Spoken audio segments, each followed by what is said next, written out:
Assalamualaikum murid-murid tahun 5. Apa khabar?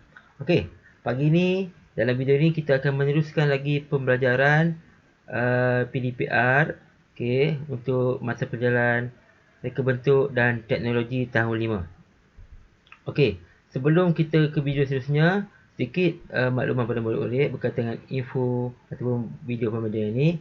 Cikgu mohon pada murid-murid untuk tekan butang like, tekan butang subscribe dan akhir sekali isikan pada ruang komen dengan komen ataupun nama murid yang telah menonton video ini. Okey, baiklah. Sekarang kita akan terus kepada pembelajaran RBT tahun 5 pada hari ini. Okey, untuk tahun ini subjeknya RBT ini adalah sangat menarik sebab dimasukkan beberapa elemen yang baru. Jadi, untuk pertama sekali kita akan masukkan elemen teknologi rumah tangga. Tahun ini kita akan belajar dengan berkaitan dengan teknologi rumah tangga. Okey. Untuk teknologi rumah tangga ini kita akan belajar berkaitan dengan artikel jahitan. Ya, artikel jahitan. Tahun ini murid-murid akan belajar bagaimana untuk menjahit. Jadi untuk topik ini kita akan mengenal pasti jenis-jenis mata jahitan, okey, pada artikel jahitan. Okey, pertama sekali jahitan ni terdapat pelbagai jenis. Okey, mata jahitan tangan mempunyai pelbagai jenis. Mata jahitan digunakan untuk mencantumkan kepingan fabrik. Maksud di sini adalah kita mengambil kain atau fabrik, kita cantumkan dan kita akan letakkan jahitan tersebut. Maksudnya untuk kita jahit lah. Okey. Terusnya kita akan belajar bagaimana untuk membuat kemasan pada tepi fabrik. Tak naklah bila kata kain tu ada benang menetas ke apa, kita akan buat kemasan. Dan last sekali di akhir pembelajaran untuk artikel jahitan ni, kita akan hasilkan beberapa projek sebagai hiasan. Maksudnya hiasan yang boleh digunakan untuk kegunaan kita seharian. Okey. Seterusnya cikgu akan menerangkan berkaitan dengan beberapa jenis mata jahitan yang terdapat dalam silibus tahun 5 RBT. Okey. Yang pertama sekali, jahitan kia. Jahitan kia. Okey. Jahitan kia digunakan untuk memulakan dan mematikan jahitan. Kita guna dia untuk mula dan matikan jahitan. Yang kedua, kita gunakan dia sebagai jahitan tetap. Okey. Seterusnya, kita gunakannya sebagai untuk menjahit kelem yang meretas. Dan yang keempat, dia boleh menggantikan jahitan mesin. Maksudnya sini, kalau tak ada mesin, kita boleh gantikan dengan jahitan kia ni. Maksudnya, dia macam jahitan mesin, tapi sebab dia menggunakan tangan, dia lebih kepada manual. Okey. Anak-anak boleh tengok di atas. Ini adalah gambaran berkaitan dengan bagaimana jahitan kia. Okey. Okey, boleh faham Tengok dulu. Nanti bila projek nanti baru cikgu akan terangkan bagaimana untuk melaksanakan jahitan kia. Okey. Seterusnya, jahitan jelujur halus. Okey. Jahitan ini digunakan sebagai jahitan tetap. Jahitan ini digunakan untuk membuat kedutan atau sulaman.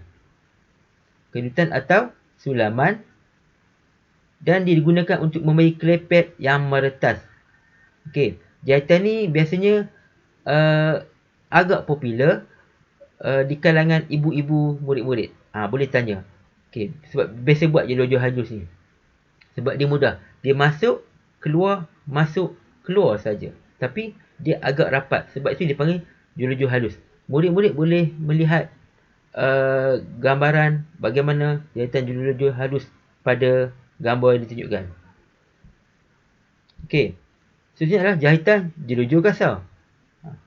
Jelujur kasar ni, dia sama juga dengan jelujur halus. Tetapi jarak antara jarum masuk dan jarum keluar adalah agak jauh.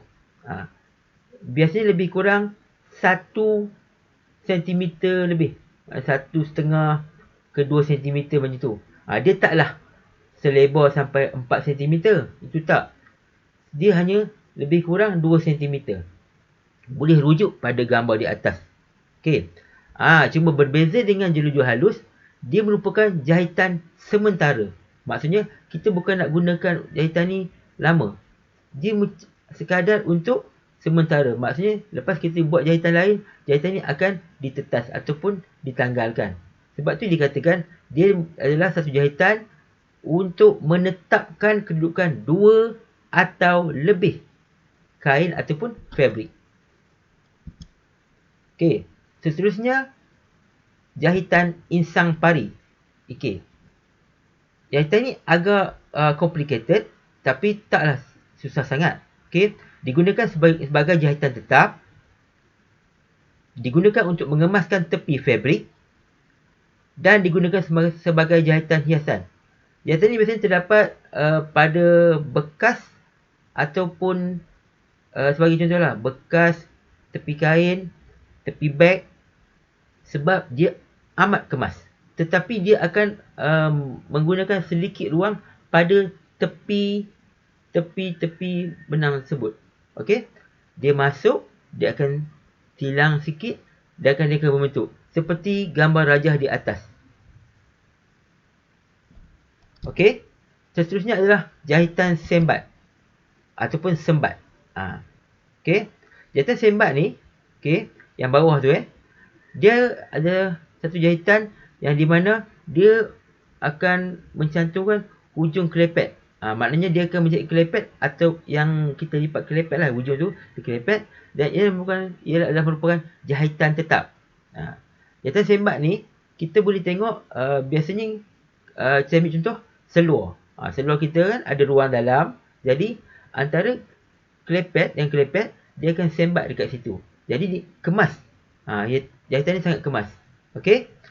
Boleh rujuk gambar rajah di sebelah. Okey.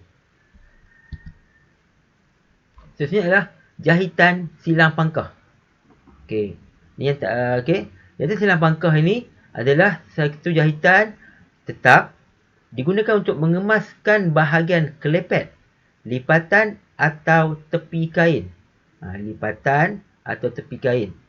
Dan hasilnya cantik dan digunakan sebagai jahitan hiasan. Okey, boleh faham anak-anak murid sekalian berkaitan dengan mata-mata jahitan. Okey. Sebagai pengukuhan dan pengayaan, okey, murid-murid boleh rujuk kepada buku teks. Okey, pastikan telah mendapatkan buku teks. Okey, buka buku teks RBT pada muka surat 6. Okey. Kalau kita lihat pada persekitaran kita, banyak artikel jahitan. Maksudnya banyak jenis-jenis jahitan yang digunakan dalam kehidupan harian kita. Kita tengok gambar yang dah terdapat dalam buku teks. Okey, tengok dari meja makan, pelapik meja, apron yang dipakai, kain yang digunakan untuk mengelap, tirai. Okey, lepas tu ada pula kalau rumah yang cantik, dia letakkan sarung tong sampah. Okey. Topi memasak. Banyak. Okey. Jadi murid boleh tengok di situ banyak jenis artikel. Pembalut kotak tisu pun kita boleh memang menggunakan artikel jahitan. Okey. Jadi tengok, fahamkan. Okey. Dan cuba teka ataupun agak apa jenis jahitan yang terlibat. Apakah yang digunakan? Sebab jahitan ada pelbagai. Okey.